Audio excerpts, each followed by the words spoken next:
கடந்த ஒரு வார காலமாக தமிழ்நாட்டில் என்னென்ன சட்ட ஒழுங்கு பிரச்சனை, போதைப் பொருளால் எத்தனை கொலைகள் நடந்திருக்கு அப்படிங்கிறது நான் மட்டுமல்ல, இங்கே இருக்கக்கூடிய அனைத்து கட்சி தலைவர்களும் இந்த அரசனுடைய கவனத்திற்கு நாங்கள் எடுத்துட்டு வந்தோம். தவிர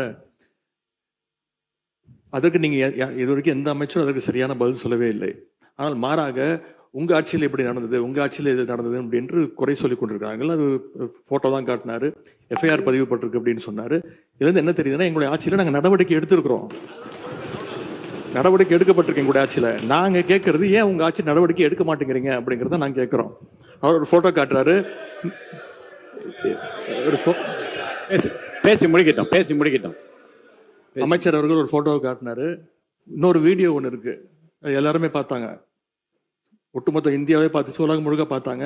இருக்கக்கூடிய அமைச்சர் ஒருத்தர் போதைப் பொருள் பவுடராக நுணுக்கி அதை என்ன பண்ணாருங்கிறத விளக்கம் கொடுத்துட்டார். போதும், அது விளக்கம் கொடுத்துட்டார், முடிஞ்சு போச்சு. அதை பற்றி பேச வேணாம்.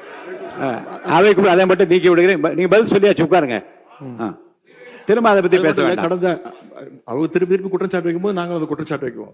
அது மட்டும் இல்லை, கடந்த 5 ஆண்டுகளாக போதைப் பொருட்களை ஒழிக்க நாங்கள் எங்களுடைய தலைவர், எங்களுடைய முதலமைச்சர் சரியான நடவடிக்கை எடுக்கவில்லை என்ற ஒரு கருத்து இங்கே வைக்கப்படுகிறது. அது தொடர்பாக சில கருத்துக்களை இங்கே நான் கூற விரும்புகின்றேன்.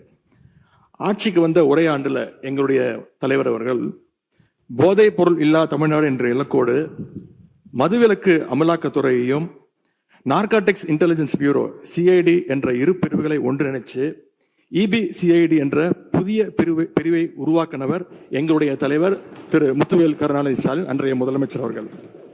அவர் அன்றைக்கு அப்படி செயல்பட்டதால் தான் கடந்த 5 ஆண்டு கால திராவிட மாடல் ஆட்சியில இதுவரை இல்லாத அளவுக்கு ஒரு விழிப்புணர்வை ஏற்படுத்தி போதைப் பொருட்களை தொடர்ந்து எங்களுடைய அரசு பறிமுதல் செஞ்சது. இது தொடர்பான புள்ளி விவரங்கள் தேவைப்பட்டாலோ அவர்கிட்ட இருக்கு, அமைச்சர்கிட்ட இருக்கு. கூடுதல் தகவல் தேவைப்பட்டாலோ அதை நாம எங்கேயும் போய் தேட வேண்டிய அவசியம் இல்லை. இந்த ஆட்சியில இன்றைக்கு சென்னை மாநகர கமிஷனராக நியமிக்கப்பட்டுள்ள திரு அமல்ராஜ் ஐபிஎஸ் அவர்கள்கிட்ட இந்த அரசு கேட்டுச்சுன்னா அவரே இந்த தகவல்களை தெளிவா எடுத்து கொடுத்துருவார்.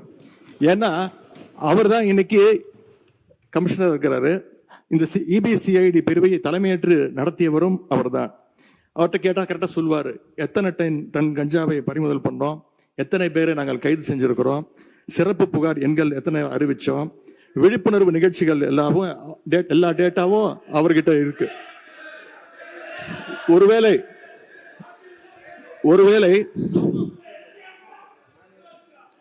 ஒருவேளை எங்களுடைய திராவிட மாடல் ஆட்சியில போதைப் பொருளை தடுக்கிற செயல்பாடுகள் சரியா நடக்கல அப்படின்னு இந்த அரசு எங்களை குற்றம் சாட்டுச்சுன்னா நான் உங்ககிட்ட கேட்க வேண்டிய கேள்வி, அப்புறம் என்னத்துக்கு அந்த அவ்வளவு பெரிய அதிகாரிய இப்போ இவ்வளவு முக்கியத்துவம் வாய்ந்த சென்னை மாநகராட்சி ஆணையர் பொறுப்புல போட்டிருக்கீங்க என்ற கேள்வியை இந்த அரசுக்கு வைக்கிறேன். அமைச்சர், நீங்க இது குற்றச்சாட்டு அல்ல. அதாவது எங்களுடைய நோக்கம் ஒருவரை ஒருவர் குற்றச்சாட்டு அல்ல. போதை பழக்க வழக்கம் தமிழ்நாடு முழுவதும் அதிகமானதுதான். எங்களுடைய பிரச்சாரத்திலேயே ஒவ்வொருத்தருக்கும் சொல்லும் பொழுது எங்களுடைய முதலமைச்சர் நாங்களும் சொல்லும்போது பெண்கள் சொல்லியது, எல்லா தெருக்களிலும் இந்த கஞ்சா பழக்கமும் ட்ரக்ஸ் பழக்கமும் அதிகமாக இருக்குது, நீங்க ஆட்சிக்கு வந்தா ஒழிச்சிடுங்கன்னு எங்களுடைய கையை பிடிச்சு சொன்னது பெண்கள். அதில் நாங்கள் உறுதியாக இருக்கிறோங்கிறத நாங்க பதிவு பண்ண. அதுல ஒரே ஒரு கேள்வி மாண்புமிகு எதிர்கட்சி தலைவருக்கு நான் இன்னும் முடிக்கல, நான் முடிச்சிடறேன். அவர் கேட்ட ஒரு கேள்விக்கு அவர் சொன்னாரு, ஆன்டி ட்ரக்ஸுக்கு எதிராக நாங்க தனியா நடவடிக்கை எடுத்தோன்னு. எங்களுடைய ஆட்சியில் ஆன்டி ட்ரக்ஸ் ஆன்டி நார்கட்டிக் டாஸ்க் போர்ஸுக்காக ரூபாய் 264.14 கோடி ஒதுக்கப்பட்டிருக்கு. உங்களுடைய முன்னாள் முதலமைச்சரும் சரி, நீங்கள் துணை முதலமைச்சர் இருக்கும் பொழுது இந்த போர்ஸுக்காக எத்தனை கோடி ரூபாய் நீங்க ஒதுக்கி இதற்கான பணிகளை நீங்க மேற்கொண்டீர்கள் பதிவு பண்ணுங்க. விவாதம் பேசு. உங்களுடைய ஆட்சியில் இந்த திட்டத்திற்கு என்ன பணிகள் மேற்கொள்ளப்பட்டது? ஒரு பணினா அதுக்கான பட்ஜெட் ஒதுக்கணும். எவ்வளவு பட்ஜெட் ஒதுக்குனாங்க? மாண்பு எதிர்கட்சி தலைவர் அவர்கள் பேசுங்க. மாண்பு எதிர்கட்சி தலைவர் அவர்கள். பேரவைத் தலைவர் அவர்களே, இன்னொன்னு,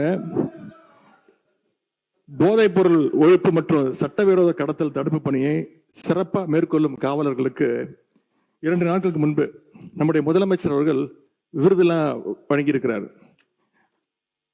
விருது எதற்காகன்னு பார்த்தீங்கன்னா, போதைப் பொருள் ஒழிப்பு மற்றும் சட்டவிரோத கடத்தல் தடுப்பு நடவடிக்கையை சிறப்பா மேற்கொண்டதற்காக, கடந்த ஒரு வருடமாக சிறப்பா பணியாற்றியதற்காக 15 காவல்துறை அதிகாரிகள் மற்றும் காவலர்களுக்கு முதலமைச்சர் அவர்களே விருது கொடுத்திருக்கிறாங்க. அந்த 15 காவலர்களுமே எங்களுடைய ஆட்சி காலத்துல பல்வேறு வழக்குகள்ல போதைப் பொருள் ஒழிப்பு நடவடிக்கையை சிறப்பா மேற்கொண்டவங்கன்னு இன்னைக்கு அரசு அறிக்கை கொடுத்திருக்கு. விருது பெற்ற அந்த 15 காவலர்களும் எத்தனை கிலோ போதைப் பொருட்களை பறிமுதல் பண்ணாங்க, எத்தனை குற்றவாளிகளை கண்டுபிடிச்சிருக்கிறாங்க, பிடிச்சாங்க, எவ்வளவு நாட்களுக்கு அவங்களுக்கு எல்லாம் தண்டனை வாங்கி கொடுத்திருக்கிறாங்க, இந்த விவரங்களை எல்லாம் அரசு வெளியிட்ட செய்தி குறிப்பில் தெளிவா சொல்லியிருக்கிறீங்க.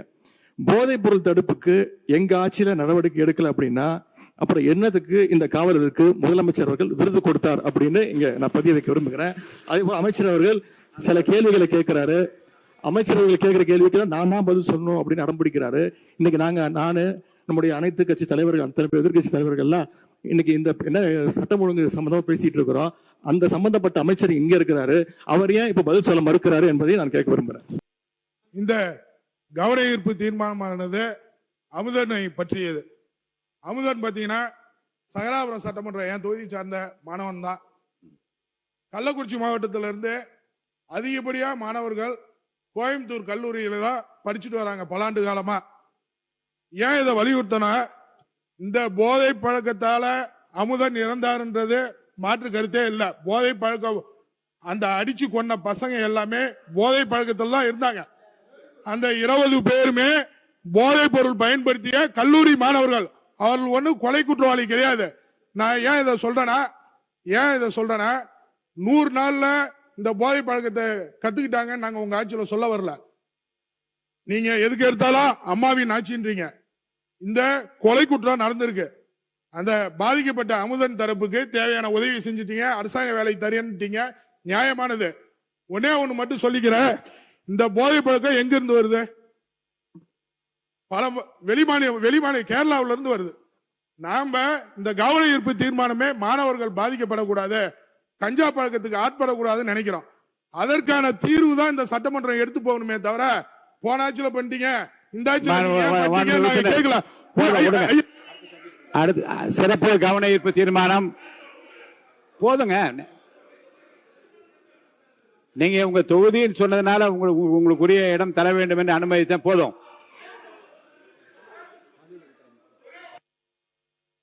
மாண்புமிகு மதுவிலக்குத்துறை அமைச்சர் அவர்கள் உட்காருங்க.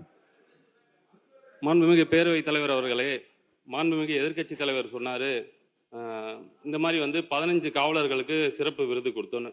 இது ஒன்றும் புதிய நடைமுறை கிடையாது. வருடம் புரட்சி தலைவி அம்மா காலத்திலிருந்தே இது கொடுத்துட்டு தான் வராங்க. அதனால போதை தடுப்புக்கு எந்த ஒரு நடவடிக்கையும் எடுக்கல. எதை வச்சு சொல்றேன்னா, அந்த கஞ்சா உட்பட பல பொருட்களை பறிமுதல் பண்ணாங்க. நாங்க இந்த 100 நாட்கள் அதை விட அதிகமா நம்ம தமிழக வெற்றி கழகம் ஆட்சி பறிமுதல் பண்ணியிருக்கு. அதுக்கான டேட்டாவை மானிய கோரிக்கையில நிச்சயம் நாங்கள் சொல்லுவோம். மாண்புமிகு எதிர்க்கட்சி தலைவர் முடிச்சிடலாம். 1 மணி நேரம் நீங்க சொல்லுங்க. என்ன தவறான தகவலை இங்க பதிய வைக்கிறீங்க? இந்த திட்டத்தை கொண்டு வந்தது எங்களுடைய தலைவர் 2023ஆம் ஆண்டு தான் அறிமுகப்படுத்தப்பட்டது. எல்லாம் தெரிஞ்சுட்டு பேசுங்க.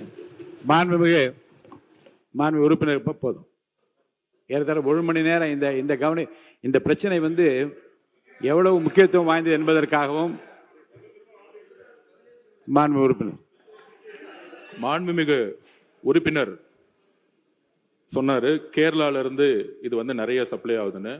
இதுக்கான நடவடிக்கை தான் கேரளால இருந்து ஹோம் மினிஸ்டர் இங்க திரு ரமேஷ் சென்னிதால் அவர்களும் சரி, எங்களுடைய முதலமைச்சரும் சரி, இதற்கான அனைத்து திட்டங்களும் நடந்துகிட்டு இருக்குங்கிறத நான் இந்த இடத்துல பதிவு பண்றேன். கேரளாவுடைய ஹோம் மினிஸ்டரும் தமிழ்நாடுடைய ஹோம் மினிஸ்டரும் சேர்ந்து கூடிய விரைவில் கடுமையான சட்ட நடவடிக்கைகள் மூலம் கேரளால இருந்து தமிழ்நாட்டுக்கு வரக்கூடிய அனைத்து டக்ஸ் உடைய வழிகளையும் மூடுவதற்கான அனைத்து பலிகளும் ஸ்டார்ட் ஆயிருச்சுங்கிறத நாங்க பதிவு பண்றோம்.